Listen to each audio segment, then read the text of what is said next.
Dito kami sa Masjidil Quba ng Rasulullah sallallahu alaihi wasallam. Ito yung masjid na pinaka-unang pinatayo ng Rasulullah sallallahu alaihi wasallam. Alhamdulillah, pag tayo ay nagsala dito ng dalawang raka'a, ang katumbas ng dalawang raka'a na sala dito ay katumbas ng para kang nag-umrah ng isang beses.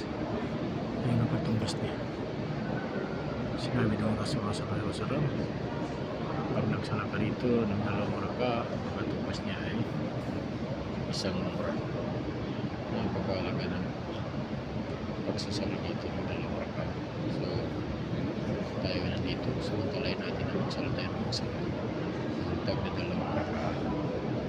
Alhamdulillah, tayo na bumalik naman dito ngayon. Habang nag-iintay tayo ng salatul duhur, mag-charge muna tayo ng isang cellphone. Diyan yung cellphone natin isa, nalubat na.